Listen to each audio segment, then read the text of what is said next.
All right, here we go. Charm City Birdwatch, episode 130. We are recording this right after the Ravens game against the Steelers just ended. It's Wednesday night. It's about 8 p.m., so we're a little over an hour removed from this. Had a little bit of time to eat some dinner, collect my thoughts, but this is going to be as quick of a turnaround as we've really had all season in terms of recording. As crazy of a week as it has been leading up to this game finally being played at 3 o'clock in the afternoon on a Wednesday, it does work out sort of well because we get to record right afterwards. So I don't even know where to start. I mean, I guess we could talk about the week leading up to this. I don't want to spend too much time on it because, again, I mean, everyone listening knows what happened. This is nothing. It's not breaking news or anything. You've been following the story since Thanksgiving, that this has been pushed back, 3 times now.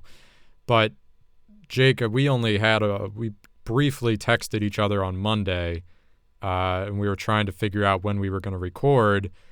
And I think I said something like, well, at the time when I texted you, the game was going to be played Tuesday night, or it was supposed to be. But there were more positive tests on Monday. And I think I said something like, well, if they push the game back again, we'll just record on Tuesday.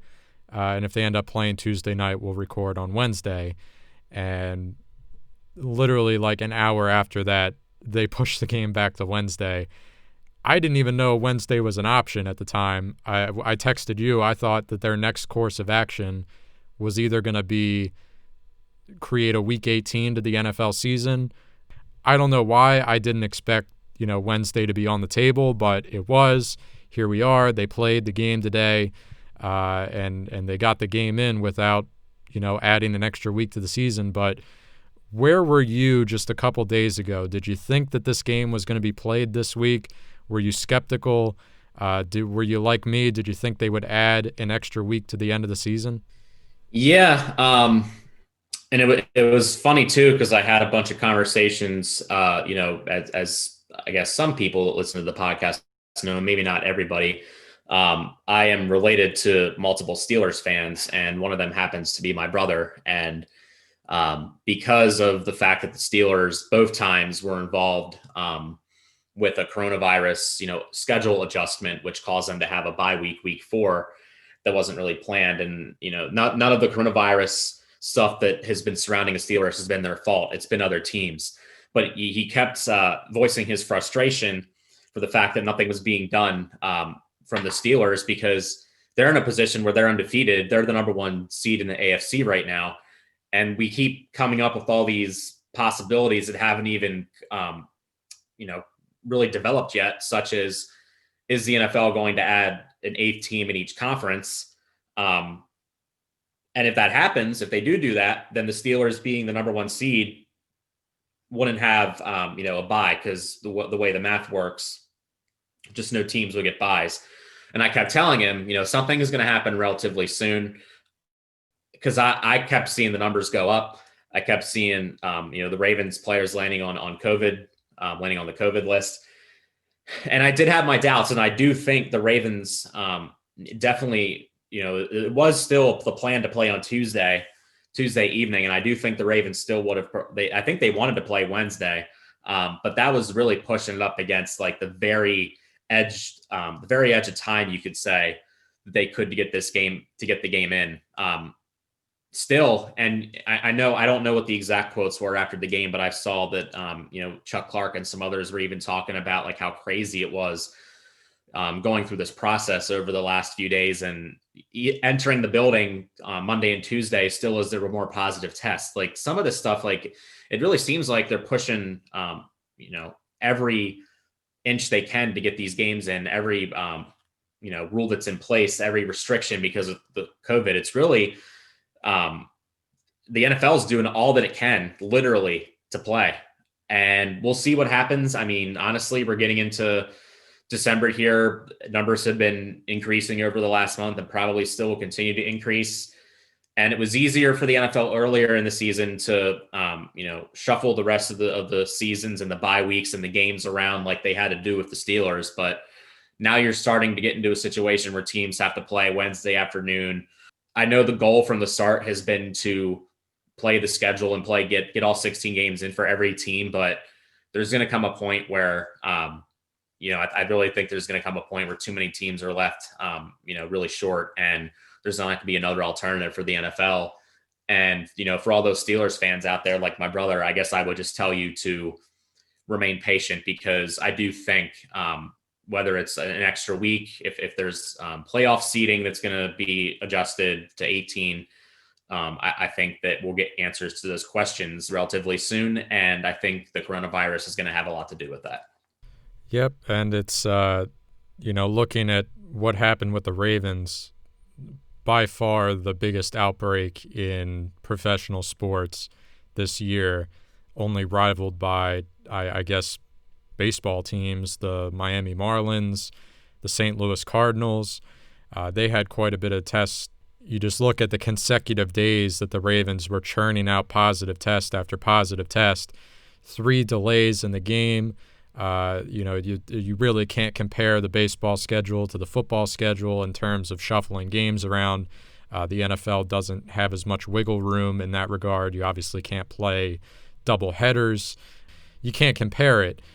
There's so much to this story. I mean, it's almost nauseating to talk about it at this point, with all the Steelers fans complaining. And look, I'm with you. Like you mentioned your brother there. I know your brother. If I was talking to him, I wouldn't be, what can I say in an argument? Like, he's right. The Steelers have a right to be mad that this is the second time an opponent of theirs has seen some sort of outbreak like this. But, up until they pushed the game from Tuesday to Wednesday, which again was at the end of the day still necessary to do, what did you want to happen? And don't tell me a forfeit, because that's really not on the table. I mean, that is plan Z. There is an infinite amount of things that could have happened before a forfeit. To me, that should have never been on the table. I hope it was never seriously considered, because it's stupid. And not even just because of the whole, player salary thing where they don't get paid if there's a forfeit, both teams, that is. Even if they did get paid, it would still be stupid. You can't have a forfeit without exhausting all these other options. So at the end of the day, what did you want them to do? I mean, the Ravens were testing positive, and at that point, your argument becomes, all right, who is truly at fault here for the Ravens? We've got this guy, the strength and conditioning coach, Steve Saunders. He's been named. He's out there. He's sort of the scapegoat at this point, and maybe rightfully so. But the NFL is doing their investigation, and we'll have the full story soon enough, I'm sure. But, the question is, how far does it stretch beyond him? Like, was it truly this mass outbreak? Is that truly all to blame on one guy not reporting symptoms, not wearing his mask all the times that he should have been, coming in contact with all these different position groups, since he is, a strength and conditioning coach? He's not just an offensive coach or a defensive coach. He's interacting with everybody. So maybe it was really the fault of just one person, but like I said, time will tell through the NFL's investigation and contact tracing and all that. They'll determine if it was just him or who's at fault here. I was just going to say, and to go back to your point of, plan Z being to forfeit, I think, for this specific game, that would be squared, because this is a divisional game. Even if week 18, week 19, even if none of that, is on the table, this is a divisional game. This game absolutely must happen, regardless if it's right now or at some point later on. I think if there was an instance in a forfeit to happen, it would be something like next week's Ravens-Cowboys game, where they would say, okay, is this game really worth it in the grand scheme of things when it's an AFC versus an NFC team? However, if you go that route, then you had the Players Association coming hard after you, because the game checks are only going to be 15 instead of 16. And, when the dollars come involved, regardless if it's for players or for the TV contracts, I think it's highly unlikely that stuff gets altered or messed with. Right. And I mean, that's a great point with it being a division matchup. I know the Ravens really realistically were out of the division race, but you still have to play the games. You never know. Injuries can happen. Look, it doesn't need to be said. The season's already been crazy enough. Forget injuries, COVID tests. The Steelers could get hit with a bunch of positive tests that threaten not only their undefeated season, but if it was bad enough, it could threaten their chances at the division if it was closer. But what are they got like a 5-game lead at this point, so it's pretty much over. But on the Ravens, that is, I mean, they only have like a 3-game lead over the Browns, and they still have a meeting with them, so you never know. They can't win out, and the Steelers can't lose like 2 or 3 games on their schedule. You don't think that's possible, Nolan? Come on, it's all possible. It's for the Browns. That's what I was just talking myself into it there. I mean, look, man, I don't know if I would be particularly happy to see it, but there would be something funny about it, that's for sure, if the Browns managed to come back and win the AFC North somehow. I don't know if you have anything else to say on the lead up to this game, on the positive tests, Steelers gripes, whatever. I mean, I don't even want to say it, but the whole argument that the Ravens were, in the league's pocket and the league was defending protecting the Ravens and kept pushing the game back because they wanted the Ravens to win or some BS like that. It doesn't even need to be said. It's bogus. It's stupid fans saying that. When you see some media people saying it, it's a little more annoying, but I just don't get it. And everyone that was, comparing this to the Broncos situation where they had to play without a formal quarterback, it's not the same situation. I mean, that sucks for Denver. I feel for them. I think the league probably could have been a little more lenient with them, but still, it's not the same situation. So we'll get into the game here, but did you have anything else on the lead up to this game? No, I guess I did have a question for you, though. I know, regarding some of the conspiracy theories coming out of Pittsburgh talk radio over the last week, I heard from afar some of the stuff that was being said. I don't know if Jeremy had any time to go into any of that. Did he do that for his stupid stories or anything like that? No, not like the world of stupid. I mean, it seemed like every day we were talking about Steelers fans' reaction, and the common denominator from Jeremy or myself or really pretty much all the guests we had, maybe besides one Pittsburgh guest, was, what do you want them to do? I mean, their hands are tied. The NFL's trying to do what they can, everything they can do before forfeiting or forcing a forfeit. And they settled on a Wednesday game. Was it the perfect decision? No, but it really just, like I said, there was nothing else they could do, really. Well, there were Pittsburgh sports talk show hosts talking about all these conspiracy theories about the NFL helping the Ravens out with all this rescheduling. Give me a break. Seriously? They might have had a point, and this is where I sort of side with them. When they moved the game from Tuesday to Wednesday, like I said before, it had to happen because the Ravens had a positive test on Monday. It just had to happen, and they hadn't practiced at all. And then you were going to have them fly in without even a walkthrough and play this game. And look, I mean, we saw how sloppy this game was and guys going down with cramps left and right. I'm going to chalk that up to not having any formal practice time, but it is what it is. The annual Jimmy Smith injury occurred today.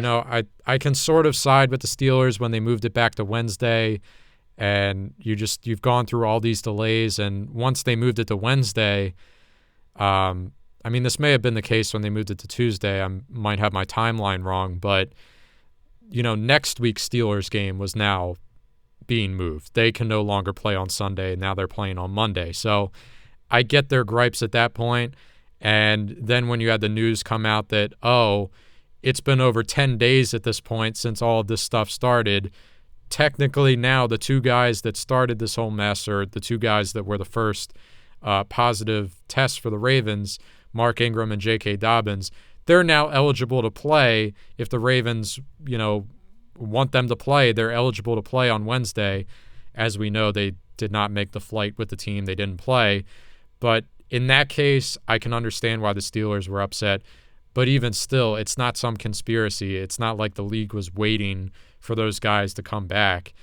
The game got pushed back because of more positive tests on Monday. Yeah. It's been a mess. I mean, this is what happens when, you play football in times like this, and, the other leagues, I call them, the other big three, because they were all playing at the same time, the NBA, the NHL, and MLB. I mean, they all dealt with their respective corona cases, and they each decided to handle it in different ways.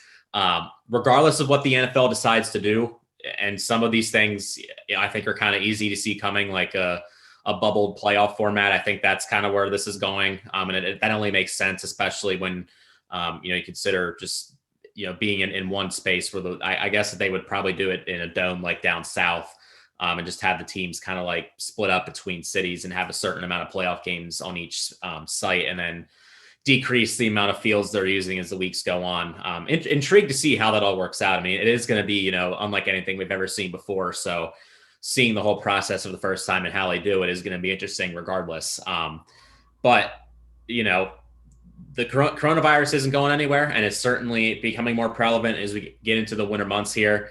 And whatever the NFL decides, I mean, it's already going to be different with more teams in the playoff field, potentially 16, but now you're going to factor in, possibly home field advantage not even being a thing this year, and no teams having byes. So it could make things it could make for a postseason unlike anything we've ever seen before, for sure. Let's get into the game. As ugly as it was, still the Ravens left you on the edge of your seat right up until the end. Even when you thought the game was over in the fourth quarter, magic happens with Trace McSorley. Yes, Trace McSorley, not RG3. My goodness, that was the thing coming into this game. Were the Steelers going to run away with it, or would this be another classic Ravens-Steelers game, even with a backup quarterback? Was this going to be like Charlie Batch in 2012 or Ryan Mallett in 2015? Was the backup quarterback going to lead the underdog to victory? Not quite, but it was still a close game. The Ravens covered the spread. And if you were expecting a doom and gloom Nolan tonight on the podcast, I wish I could give it to you. But I hit on a little 3-leg parlay on this game, and it sort of boosted my mood. And I wanted to say that real quick, because the play that did it was the improbable touchdown from McSorley to Hollywood.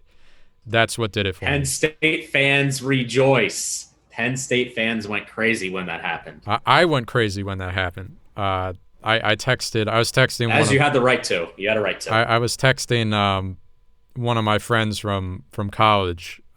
He's a big Steelers fan, and we would watch the games together in college. Friendly banter back and forth, but I was starting to get pissed, and I was texting him, and I think it was right after the Ravens didn't go for it on 4th and 2 when they were down 12 in the fourth quarter, and I texted him. I was like, I hate football. I'm giving up on this. This is ridiculous. You don't go for it. That's loser football. Well, they come back, they get the ball, and my 3-leg parlay was the Ravens to cover 10.5, RG3 to throw for under 160 yards or something. That was probably the easiest leg of the parlay, if we're being honest. And then the third one, by far, the third one was Hollywood Brown to score a touchdown at any point in the game. And the odds on that were what really boosted the parlay altogether. So I put $10 down. I won't tell you how much I won, but it was a nice little chunk of change. And when that touchdown happened, I was going ballistic. And I think I texted my friend from college. I said, I want to kiss Trace McSorley on the lips, because that was just so improbable. And at that point, I didn't even care if the Ravens were going to win. But here we are. I can't be too mad. Even with the biggest coronavirus outbreak in the history of sports now, Nolan, you want to lock lips with Trace McSorley? Hey, he's tested negative. He's good.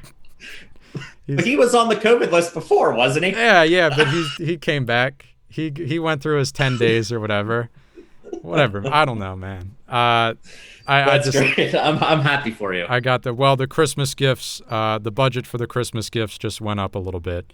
That's So good. that's good. So I haven't dabbled as much into the gambling yet. I almost all of my friends are always talking about it, including some of my women friends too. And I feel like less of a man for not getting involved in the gambling as much. But when you move to Nashville in the year of a global pandemic, only a month after you're there and have to move back home, and your life kind of goes haywire. That'll prevent you from getting too risky with your financial situation. But hey, I'm still young.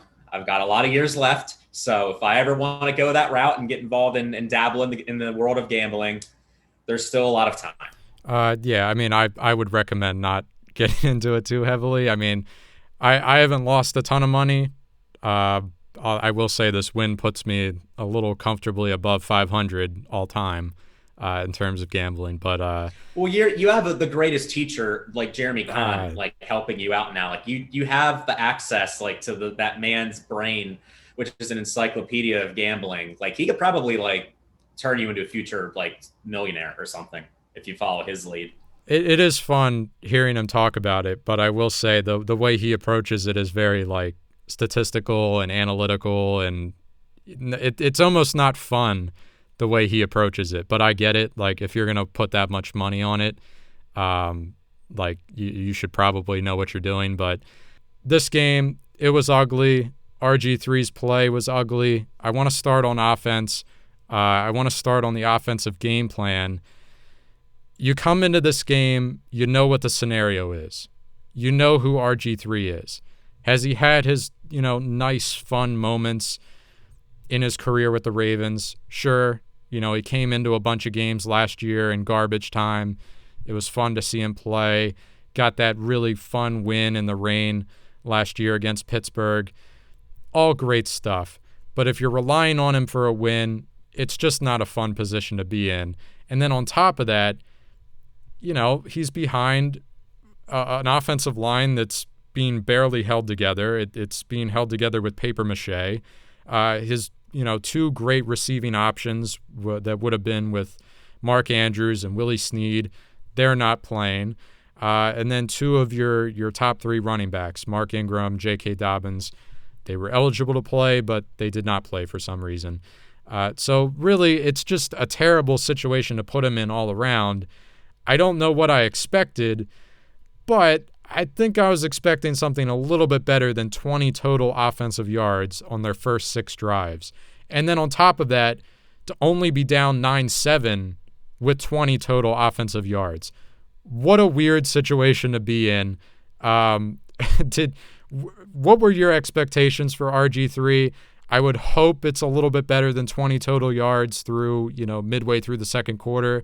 But as soon as this game started, I almost got the feeling right away that this was not going to be a normal game. This was going to be a very goofy and strange game where anything could happen just because of some of the weird turnovers that happened early.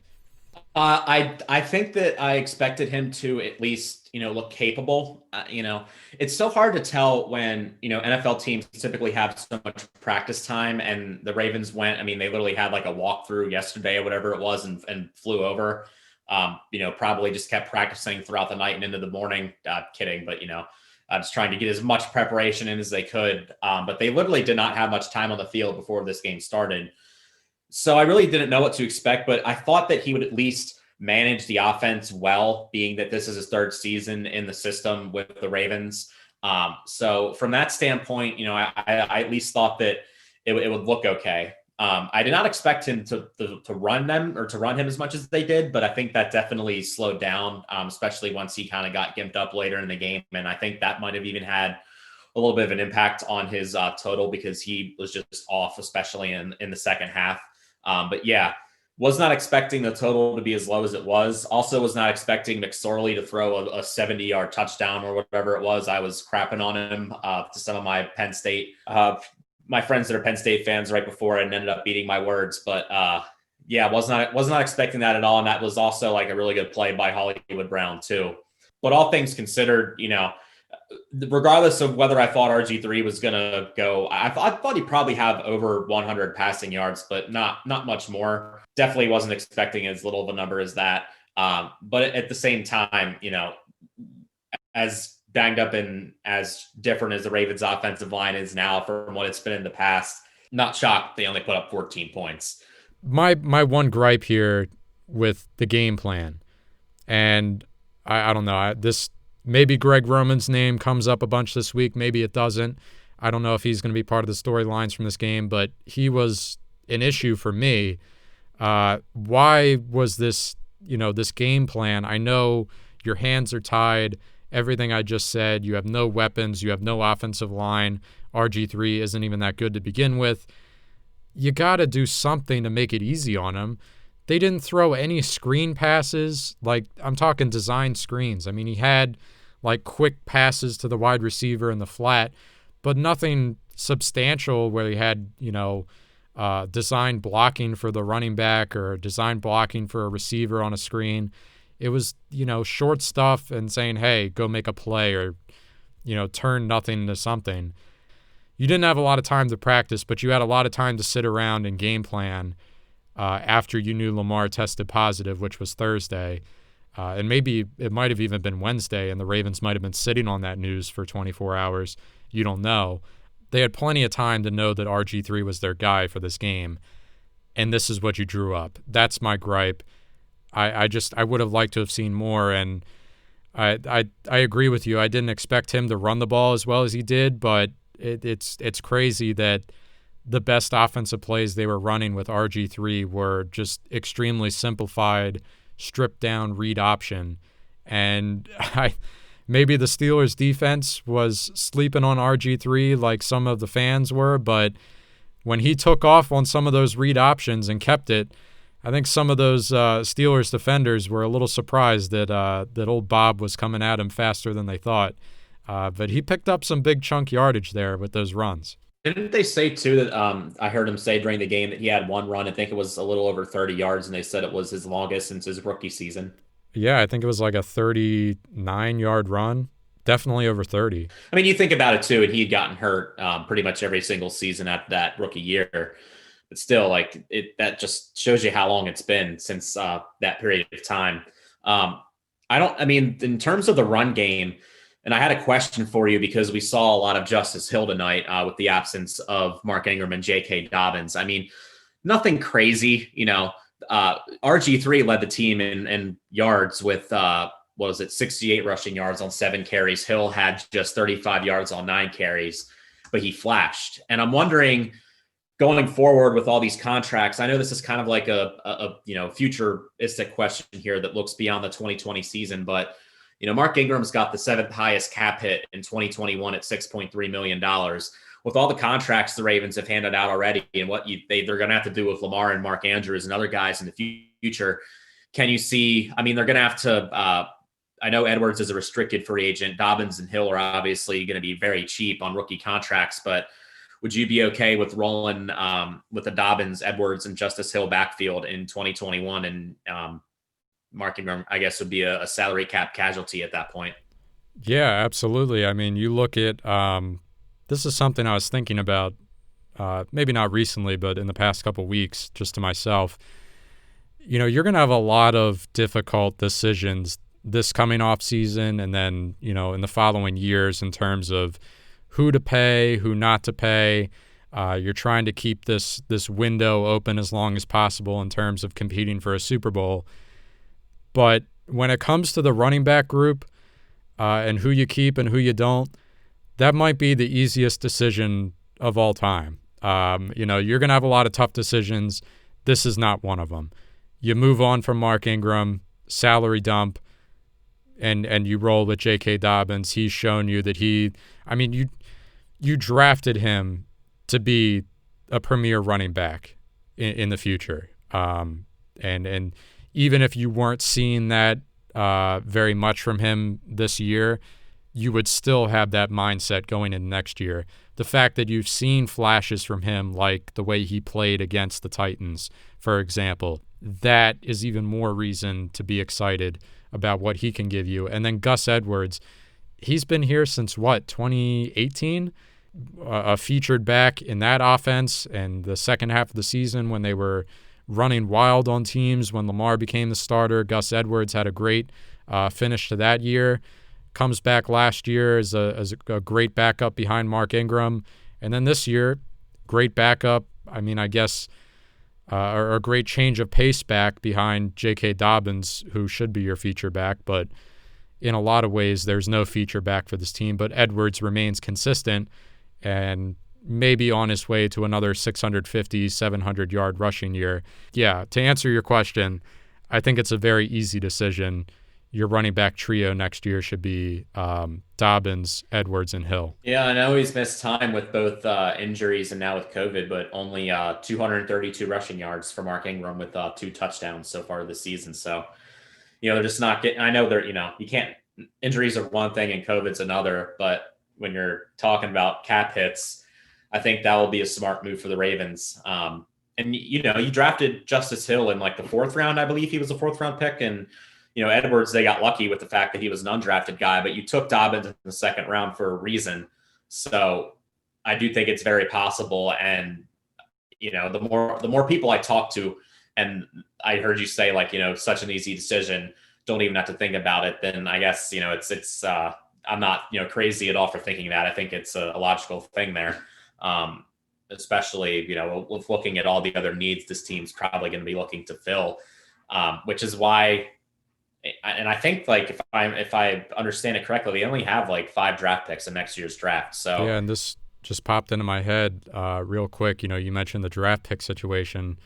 I don't know if you're right there about 5 picks or not, but even if you are, keep in mind here this NFL investigation about the Ravens may or may not have broken COVID protocol.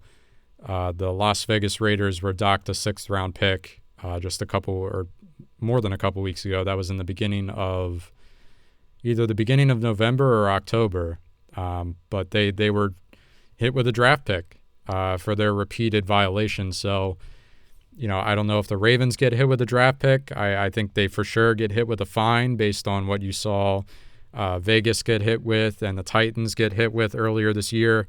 And just by the fact that the Ravens have drastically changed the NFL schedule for 2 weeks of the year, not just teams that they're facing. Like I said, the Steelers' schedule has now been impacted as well.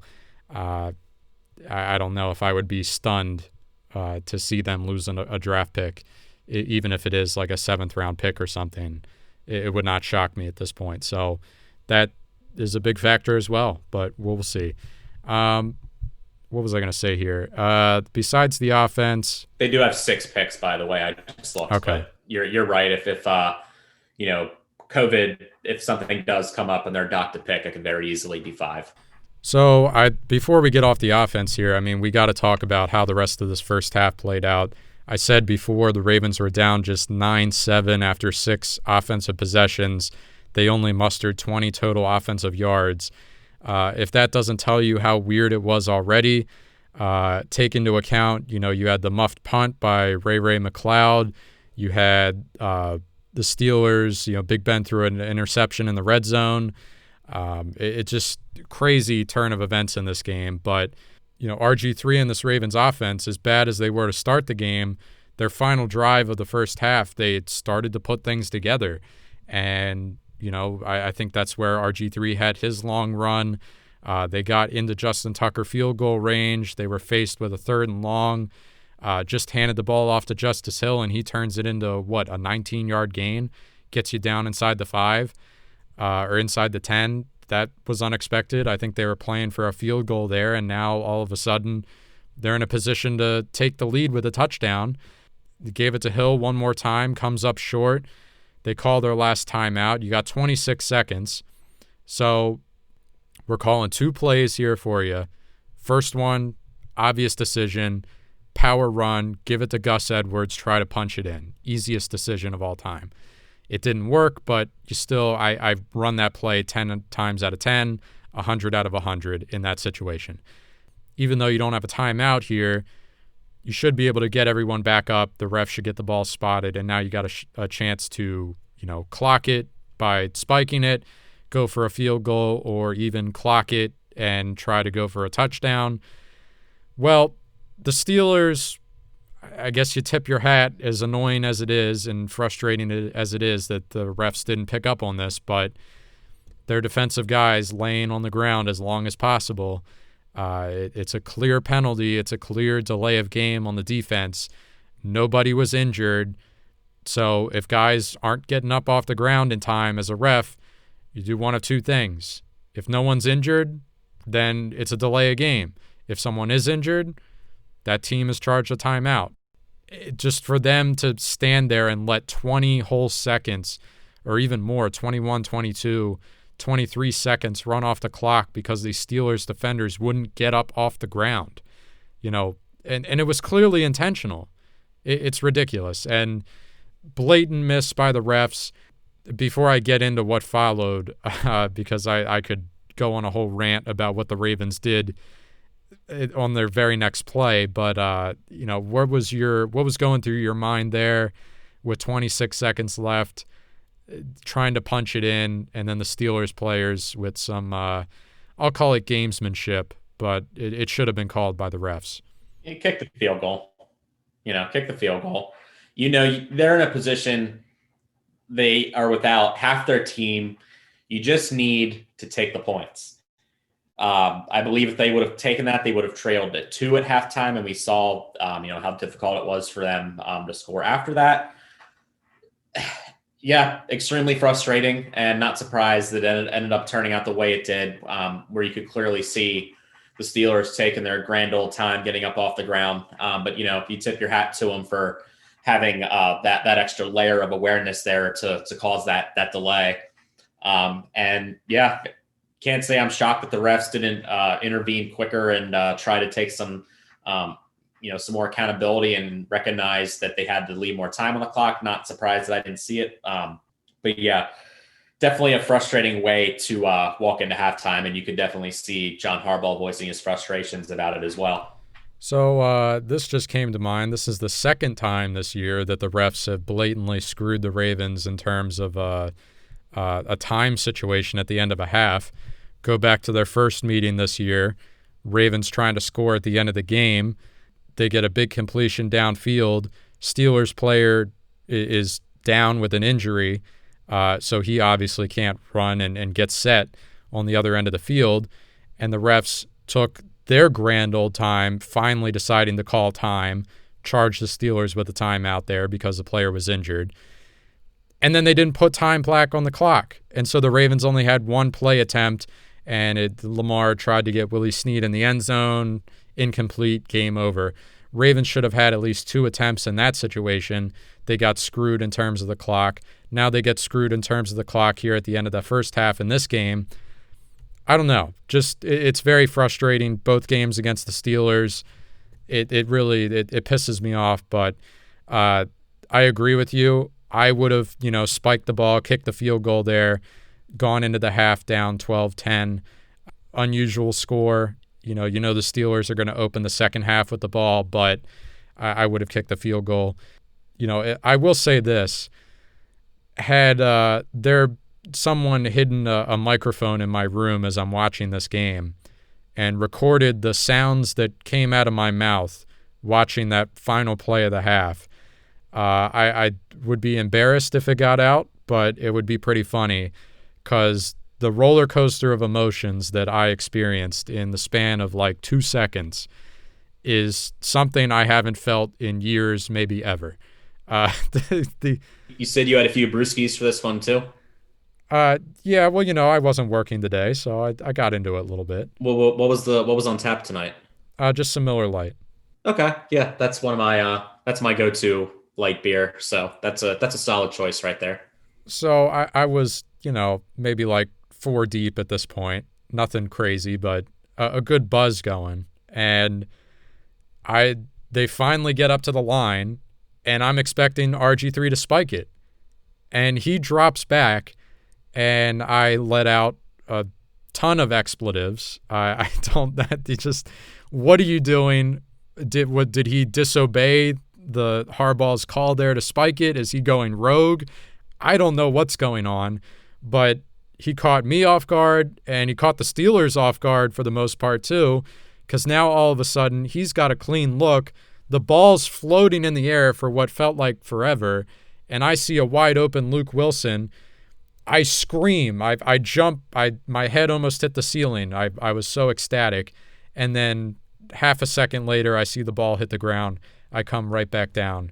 What a roller coaster ride that was. This is a podcast, Nolan, and not live radio. So these expletives you talk about, you are allowed to repeat anything because this is a free form podcast, not traditional over the airwaves like radio. We're not 100% clean on the Charm City Birdwatch podcast, but any chance I get to censor myself, I will. So, I mean, you can imagine, I'm sure I wasn't alone, what was being said there. I don't know. I mean, if that play would have worked, who knows how the game would have went from that point on. I think it's safe to say the Steelers' game plan coming out of the half certainly would have been different. Who knows if they would have won or not, but the difference there, between, you could have been up 14-12 at the half in a game where you were playing like garbage on offense. It's just crazy. So some blame on the refs, some blame on the coaching staff for not taking the points there, whatever you want to do, but just frustrating. That's the main takeaway. And especially frustrating, considering the circumstance where, the Steelers are getting the ball after halftime as well. And then really at one point, it just kept turning into a battle of field position, a lot of punts in this game.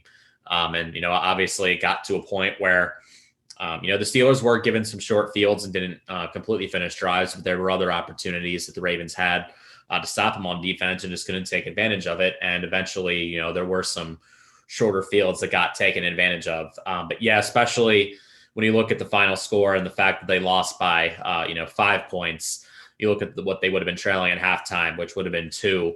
And who knows how the scoring would have laid out in the second half, but definitely a frustrating way to end the first 30 minutes of the game there. And I feel like it hasn't been too big of a problem this year, clock management, but I feel like, every Harbaugh season or every season Harbaugh has here, there are a handful of clock management decisions that have you scratching, your head. It's not a regular occurrence, but it does happen on occasion. I would say 3 or 4 times a season. All right, well, let's talk about something that was good for the Ravens today, and that was their defense.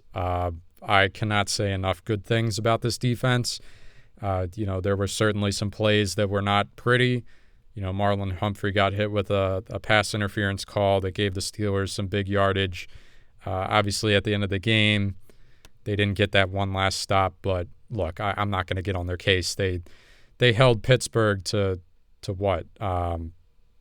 13 offensive points because they got 6 off the pick 6, the missed extra point on that touchdown. So, yeah, 13 offensive points allowed against a 10-0 Pittsburgh team. I don't know what more you could have wanted. This was an amazing all-around performance by the defense.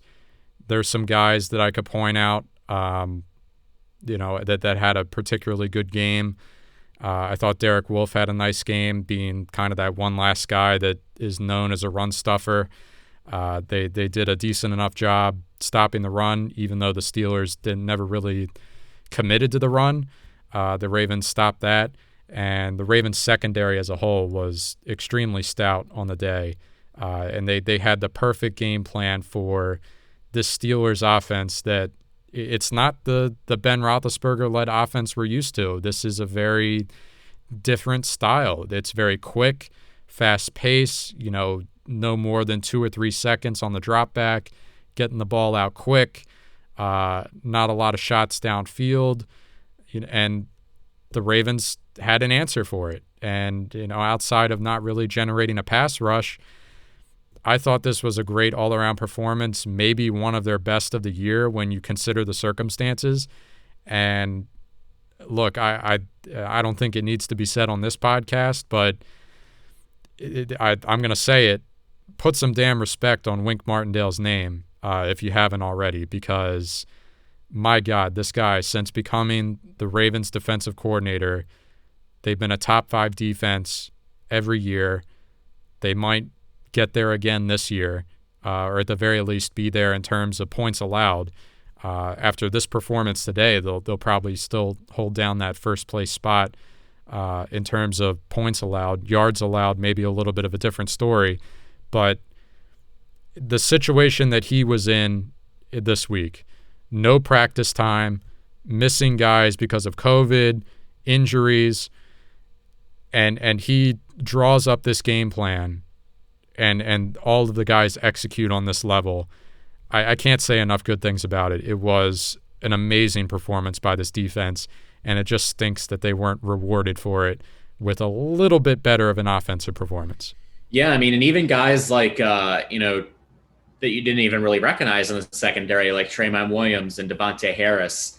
Not to say that these guys like set the world on fire, but it was good to see them be as involved as they were. And Tremont Williams, I mean, he's a very aged veteran. I think he's 37 or 38, but, he was holding his own back there. And I know he did get stiff-armed by Snell there towards the end of the game when the Steelers were trying to run the clock out in the fourth quarter. But yeah, especially with him going, with Deshaun Elliott and Jimmy Smith getting dinged up, and Marcus Peters at one point as well. Big to have those guys involved. And it really does seem like, regardless if it's, a guy like Justin Ellis or a linebacker they pick up like LJ Ford, it just seems like guys that the Ravens pick up defensively just come in and just play well. They have a really solid coaching staff that Martindale leads. They do a very fantastic, sound job with all those guys that they bring in.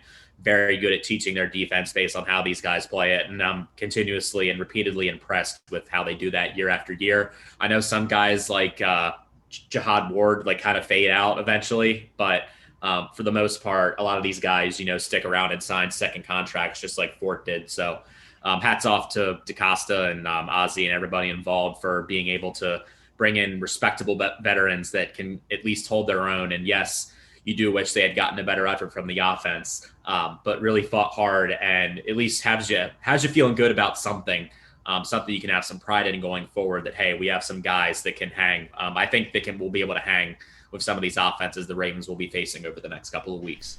So a couple things. Glad you mentioned Devontae Harris, the newcomer, who all game I was just calling him number 33 because his long hair was covering his nameplate. So I didn't know who it was. I was like, hey, way to go, 33. But he forced the fumble on the punt return. They didn't, McLeod didn't call a fair catch.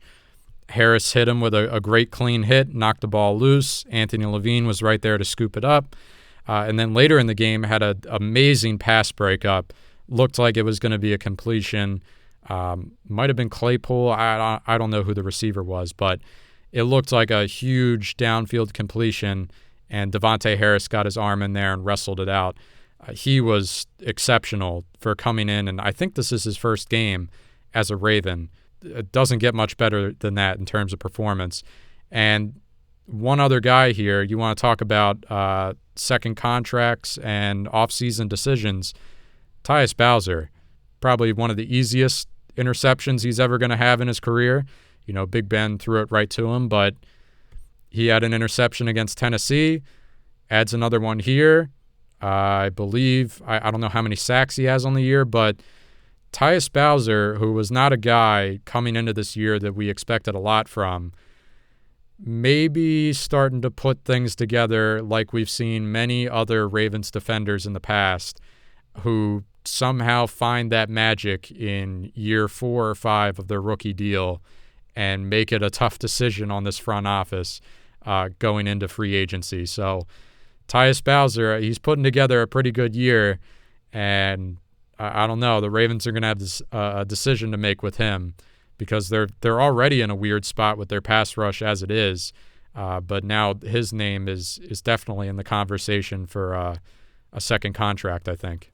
Yeah, I don't know though, because he hasn't he's not a guy that gets a lot of sacks. Like, I think the highest amount of sacks that he's ever had was 5, which he had last year, and he only has 2 sacks this year, but he also has 2 interceptions now. I think he's not a guy that's going to get you a lot of sacks, but he is a guy that appears to do well in coverage because he does come up with some picks. Now he has picks in back-to-back games.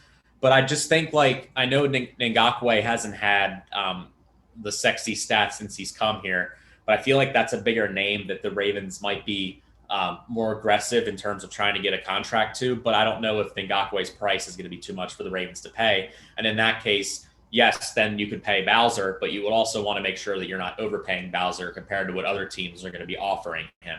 But yeah, makes for a very interesting conversation. But it is nice to see Bowser put together a couple of good string of games here and get those turnovers, because I know the first year or two of his career was pretty disappointing given where the Ravens drafted him. But last year, and especially this year, he's definitely stepped up his game.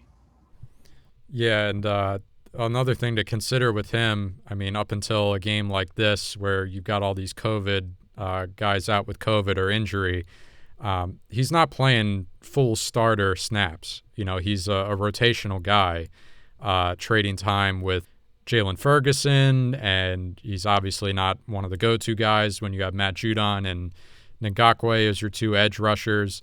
He's just trying to get snaps when he can. So I think that'll factor in, but it might be a question of, is this a guy that maybe DaCosta could pull his magic and get the sign before free agency? I would doubt it, but I thought it was surprising that they got deals done for Humphrey, Peters, Stanley, all done mid-season. That just was improbable as is. So you would think conventionally that Bowser's agent would say, no, play out the year, go to free agency, get your money from the Ravens or someone else. Someone's going to pay you. Don't take a discount here and get lost in the moment. But DaCosta's had a way of doing that recently, so I don't know. Maybe Tyus Bowser gets signed before the end of the season and for a cheaper price. Yeah. Is what I'm getting at. Yeah, and that's something that I've thought about. We've talked about it too with Ngakoue. I just have a feeling about him because of the fact that he's a local guy, and we know even before he signed with Minnesota that he had interest in coming to the Ravens, or the Ravens are interested in him. There just always has seemed to be a mutual interest between those two parties. And it is, we did see Ngakoue get close to hitting Roethlisberger, and I do think he got his shoulder at one point, which impacted one of his throws. But I think he's only had 1 sack since, in 5 or 6 games now at the Ravens since that trade. So they haven't gotten the type of production out of him that they were getting out of Peters last year and into this year too. So yeah, and that's been kind of frustrating, especially when the pass rush has been an area of concern for the Ravens. So you're wondering if Ngakoue is capable of turning into like a legit pass rusher when he doesn't have, a match outside him. I couldn't name you who he was with in Jacksonville, but they had a pretty loaded defensive line there a few years ago when Ngakoue first got in the league. So, but the funny thing is, he was putting up stats in Minnesota before he got traded. So I think he had 5 sacks up there. I just don't know if he doesn't fit into the Ravens scheme well or whatever, or if it's just like a situational thing with the Ravens just not getting as lucky with the pass rush. I think the injuries to Calais Campbell and Brandon Williams certainly play a role into that as well. And we saw Derek Wolfe get dinged up today too. But yeah, I would definitely imagine that Bowser and Ngakoue would be on the Ravens' radar as far as signing players this offseason. Yep, a lot of questions on the horizon. Real quick before we get to the Dallas game, some real quick things. Let's get back to the bad. I briefly mentioned it before when I was talking about texting my friend, the Steelers fan, and how livid I was that in the fourth quarter, the Ravens did not go for it on 4th and 2. They were down by 12 at the time. To me, yes, you're in your own territory. Yes, if you don't get this, the game's over. And yes, your defense has been playing extremely well, but started the drive with about 13 minutes left in the fourth quarter. At the time where they punted, there was 11 and a half minutes left. It was 4th and 2 at the Ravens' 33-yard line. RG3 was still in the game at this point. there's no excuse to not go for this because you have all 3 timeouts, and your defense is playing well, but you're down by 12. That's 2 touchdowns. It's a 2-possession game. You need 2 touchdowns. If you punt this ball and your defense gets a stop, which they did, as surprising as that was, they forced a punt. It still took 4 minutes to get that stop. That's 4 more minutes off the clock. So by the time you get the ball back, still down 12, there's only 7.5 minutes left in the game. You just can't do that. And this is not an offense that if you find yourself in a situation at the end of the game where you have no timeouts or maybe 1 timeout with a minute and you got to go 70 yards, they're not going to do it. They're not even going to come close. So I just don't know why they didn't go for it in that situation. I feel like I say this all the time when it comes to going for it on 4th and short, but if you can't get 2 yards in that situation, you don't deserve to win the game anyway. So you might as well go for it. Punting is just delaying the inevitable and making things even harder on yourself down the line. To me, it was loser football, uncharacteristic for the Ravens and John Harbaugh, but very disappointing. I just don't know if some of the situation was just kind of them waving the white flag because of how many people they were down. I don't know if I mentioned that number already, but I think I saw somewhere on some whatever website I was looking at that the Ravens were down 30 players between COVID and injuries. And at what point does that become too much? So it didn't bother you that they didn't go for it? I guess it's tough to say because the defense was playing well. And I know there's an argument to be made that, you're throwing the defense back out there in a bad situation and there's only so much time left and, you're confident in them, but at the same time, you don't want to show too much confidence and then get burned. But given where the offense was and the factors of the offensive line, everybody that they were missing, it didn't shock me. But it was frustrating. Right. I mean, that's my thing is like, if you punt there, the game, you're pretty much conceding. Like you said, you're waving the white flag, which if I doubt that was their mindset of we just want to get out of here injury free. But if it was, that's even more embarrassing. And I doubt that would be the case. But you punt the ball there, and even if the defense gets a 3 and out, that's still 2 minutes off the clock. I mean, they stopped them in 7 plays on the ensuing drive, and the Steelers took 4 minutes off the clock. So then you get the ball back in a punt, and you start at your own 14, probably because there was a penalty or some holding call, God knows what.